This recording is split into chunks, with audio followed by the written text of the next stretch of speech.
Okay, ATL Kool-Aid drinkers. This is Eddie with the ATL Kool-Aid drinkers coming to you on a Wednesday. Hey, we going to the Atlanta Hawks open practice, getting ready to see Trey them and analyze to see what them boys look like. I see that Trey them and the Atlanta Hawks did something. They got rid of a player and went and got another player. And hey, I sort of like the move, man. I liked it heartless, but the young boy who that coming in, we get a chance to see what he can do. And like I say, he's another young draft guy. So in actuality, he's gonna be he seems like he's gonna be really good. He's gonna be another player, cause they got a plan, cause he's taking Hartley's place. He gonna be another player that can possibly be a red velvet. So when Trey said they come into this year looking forward and their goal is to be a champion, to be in the championship.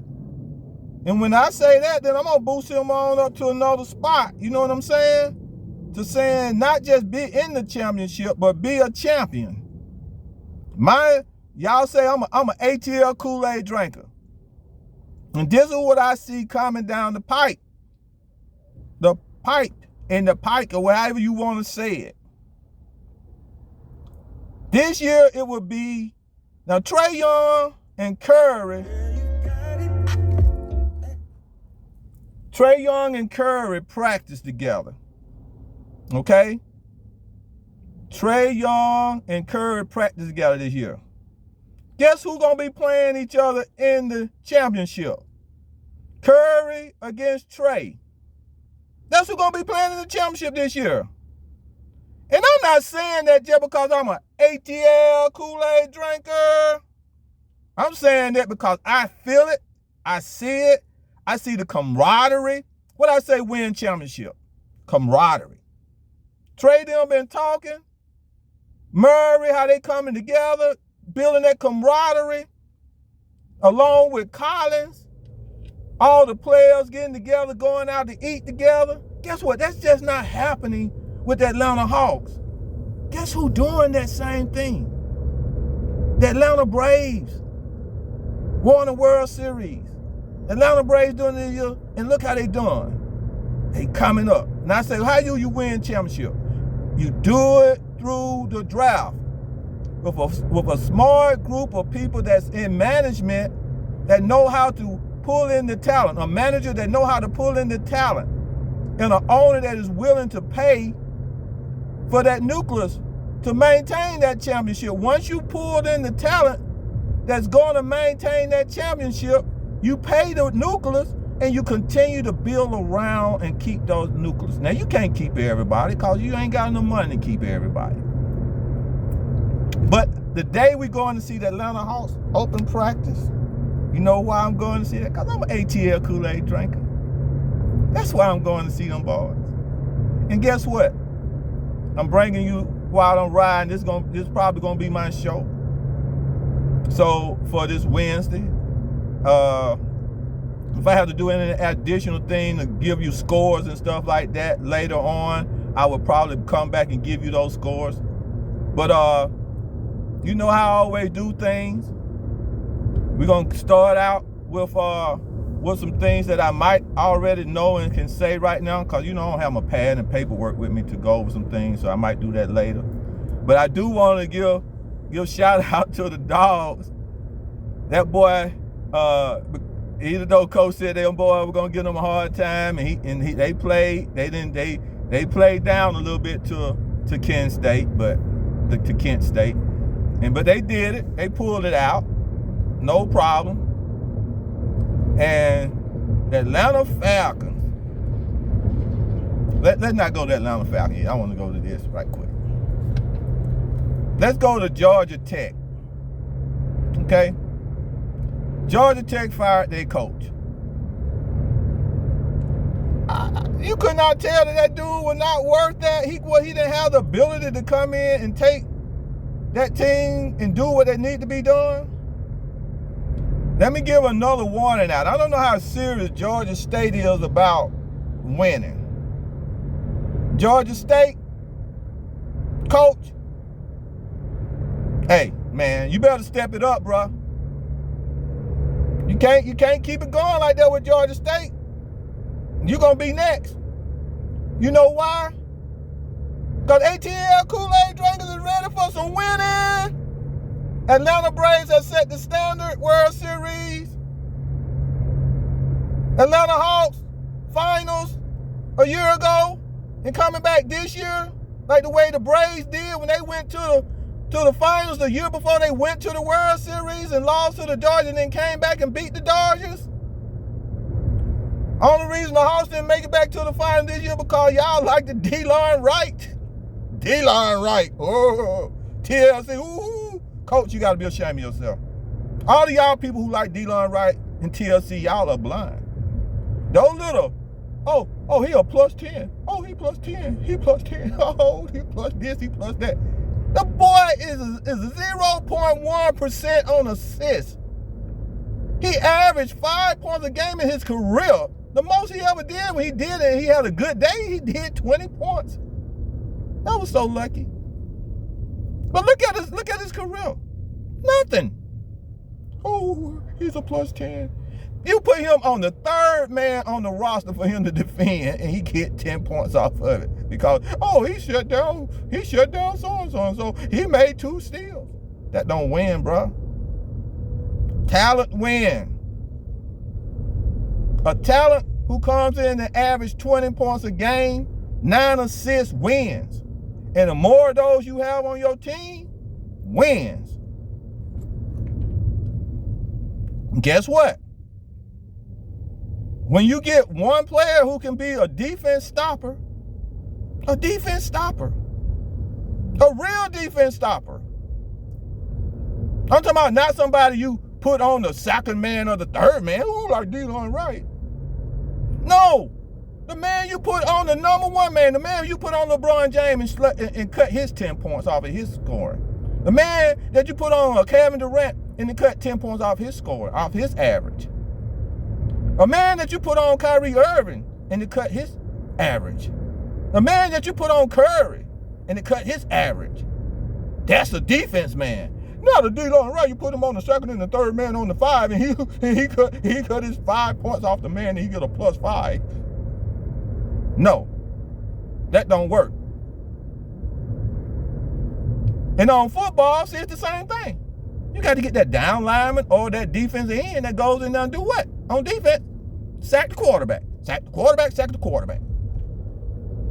You get a cornerback that sits over there in the corner and shut down one side of the field.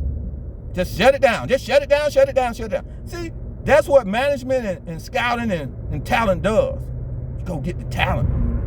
You go get the young talent. Don't go get no old piece of stuff that's old and broke up. You go get the talent. And if you're going to go get something old, go get some stuff like a Cordell Patterson, man. Cordell Patterson been showing his stuff ever since he been in the NFL. Every time he touched the field, he do the same thing. Oh, put Cordell Patterson up there to run kickoff back. God, how many times he ran kickoff back? He had like 7 kick returns for the Chicago Bears. Running them back. 80 yards, 70 yards. Boy, bad. That's talent. That means you get the ball in his hand, get what? Every time you get the ball in his hand, it's a chance that he gonna break it. It's gonna be a problem. That's understanding talent. So we headed here, open practice. Okay? And what I'm gonna do is I'm gonna get back with you and I'm gonna, like I always do. And what I'm gonna do later on after I get through this open practice, we're gonna do some shots on the open practice and what I seen and the stuff that I do and whatever I get a chance to do. And me and my associate at the practice, taking pictures and stuff and filming some stuff. And then I come back later on tonight and I'm gonna give you some scores of Georgia Tech, which you know they got their butt kicked, and we're gonna give you Georgia score. Everybody probably looked at the Falcons. We want to look at the Braves. Man, them Braves, we got to say something about Bryce Elder, man. 9-inning shutout. Bryce Elder. And I told Coach, you can't do the favoritism. Rizzi cannot pitch. He cannot pitch. Please, Coach. Now you got to go through this thing where you got to try to set this thing up where you want to play mano with the Mets. Okay? They top pitchers against our top pitchers. So you had to get it set up. So we got to pay some players. So we had to play some other people. And I say, Coach, I know you like Rizzi, but you can't play him. And guess what, Coach? And see, I heard a guy say, guess what, man? I was on his line, texting on his thing. He said, and I said, we got to keep the fire on Coach and on Mariota to get the ball to pitch. He said, the fans don't have nothing to do with trying to encourage the coach and Mariota to do that. No, we do. We the fans is the voice of the team. We pay the bills. We pay the bills. We put our money to go see these joker play. We tell them what we want. And they better listen. Guess what? And if they don't listen, guess what they do? Just like Georgia Tech, they get fired. They get set down. So that's what we do. And guess what? I said it before the game. Send Pitts up the field. And guess what? The first play, Pitts was running a fly. Just like I said. Oh, did Coach hear that? I don't know what he said or not. But we put enough fire under him in the first 5 plays of the game with Pitts. And you gonna tell me that the radio personalities and the interviews questioning him about Pitts didn't have nothing to do with him running the first 5 plays with Pitts? Come on, dude, on your show who came at me on that. No, it don't work like that, dude. We do influence the coaches and the players. We influence, and then guess who listen to us as the fans and listen to us? Those interviewers. They are fans. And they ask the questions. Oh, the fans want to know, why you not playing Pitts? The fans want to know, or how long Mariota going to play if he playing bad? So, I have to say this. Mariota, it's in your hand for you to maintain and keep playing. Because the fire is under you. In one of those games that you're going to muff the ball, get nervous, and lose a game that we should have won, you just open the door for Ritter to come in and play. And some people say, oh, is Ritter going to be our quarterback? Or, is we going to draft a quarterback next year? Oh, no. Because you know why? Because you can look at the Falcons and tell you right now, they ain't going to lose enough game to be in the position to be in the top round drafts. They ain't going to be in the position to be saying to be in the position to get the top 3 quarterbacks. Guess who win championships? The team that got the best quarterback. That's who win championships. The team that has the best quarterback.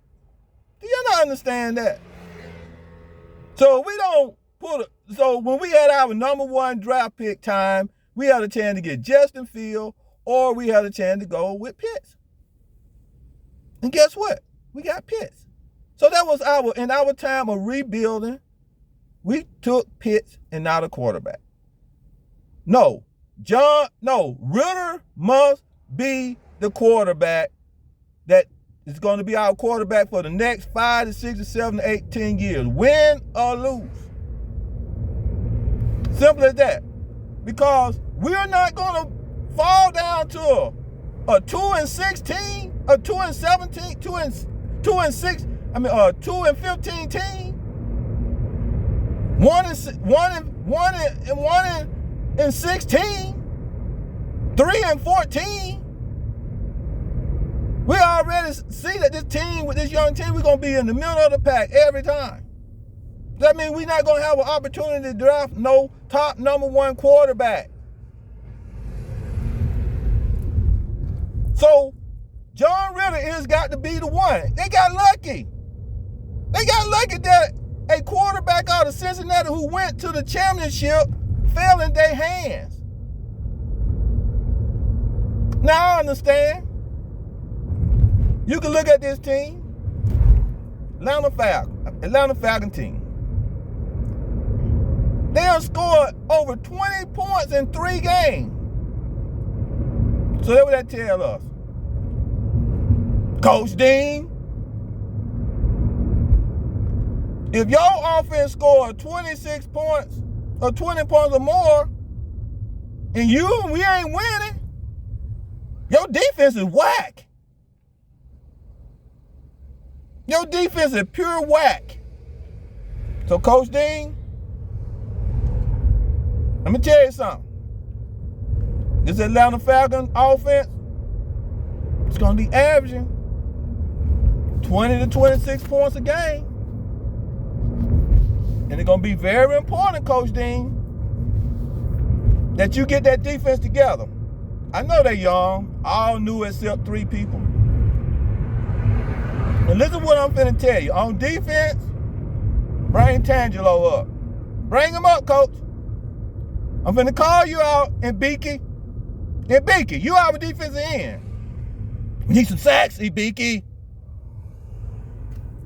Calling you out. I ain't gave you no shout out in Beaky since the first game.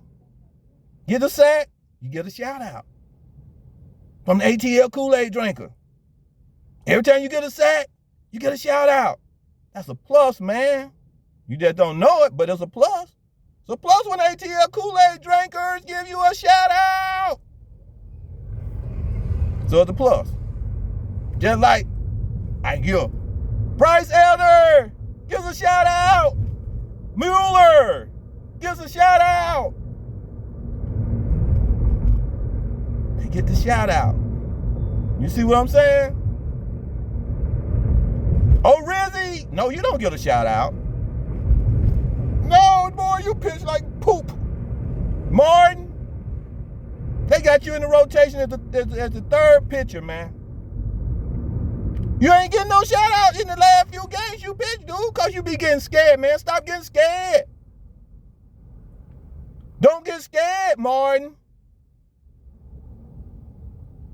Them boys jump out and give you a 3-run lead. You come in there and pitch like your heart is in it, bro. Don't play scared, man. You start getting scared. Pitch the ball. Okay?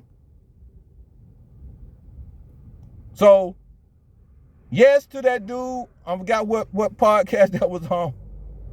Yes, listen to me, dude. The fans, the radio station, sports announcers, 92.9 is on. The interviewers, yes, we do have power to encourage the coach to make decisions. And we must keep fire up under the coach to make the right decision. We must hold superstars that getting paid big money accountable to make the right decision. Because we spending our money for y'all to play. We as fans need to hold you accountable. Now I'm going to tell you like this. I got a good feeling about this year. This year I got a really good feeling. The Falcons is showing that same little tendency they played when they showed when they went to the Super Bowl. Now I hope Mariota could hold it down for us. But I'm telling y'all, when that boy Ritter hit that field, y'all gonna see something fantastic with this talent that we got. Y'all gonna see something really fantastic. And this field, the reason I say I got this field because it's the same thing in 2016 that this Falcon offense was unstoppable, scoring about 26 points to 30 points a game. And near the end, in the midway or three-way through that season, that young defense starts stopping teams. And they start stopping the team from getting to keeping them within 20 points or less. And guess what? We was winning. And we were getting to the Super Bowl. We might be playing, like I say, we will be playing Tampa Bay in the NFC Championship. It's going to be in reverse this time. And guess what? We might have a chance of beating Tom Brady and going to the Super Bowl. Ain't that something, y'all? Hawks in the championship. Praise World Series champs. Now, you know they already going to be on went to the World Series and Milton Kane champs before we get to our thing. Before the Falcons get to their thing, the Hawks get to their thing. So then the Hawks going to be like, the Falcons going to be like, going to that championship. This is going to be a good time, man. This is a good holiday. This is a good time. Celebrate good time for Atlanta fans. The real fans. The diehard fans. The ATL Kool-Aid drinkers.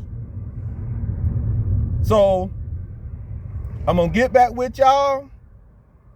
And I'm going to be glad to, I want y'all to, when y'all get to this video, I want y'all to give me that thumbs up, ring the bell, subscribe, share this video with everybody, leave a comment about what I talked about, see if you agree or not, and say, I want to be an ATL Kool-Aid drinker.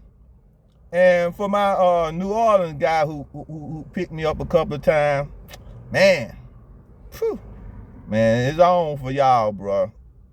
Y'all falling and we rising. So, I got a comment for Cleveland. As for the Falcons playing Cleveland this Sunday, it's gonna be basically the same as we run up against the quarterback the same as the quarterbacks. Put them in the same category. The quarterback for the Browns and the quarterback for Seattle. I put them in the same category as ability. And I think that long we can stop that run, man, with the Cleveland, we should be okay. We shouldn't have no problem at all. And with us stopping the run. So I really think we're going to get better as time go by. And I hope Coach Dean now get his team together. And I'll tell you right now, man, look, one more thing, man. I heard them talk about, ask the question about my boy playing tight end, Felipe Franks. So, Coach, they were talking about what a good block he made on 92.9 Zone. They were talking about what such a good block he had made in the game. Now, Coach, the next thing I want to see him get out there do and start catching some passes, okay? Work him in there, bro. By the time we get in there and get that boy worked in, that you talking about an unstoppable offense. When you get Felipe Frank and Ryan Hard in there, and when you get them two people mixed into that offense, yeah, it's gonna be unstoppable. So ATL Kool-Aid drinkers, get excited. Going to see open practice with the Hawks. And I'm going to send this up to you. Give that thumbs up. Leave a comment and say, I want to be an ATL Kool-Aid drinker. See you later. Look for those scores, all right? Talk to you later. Bye.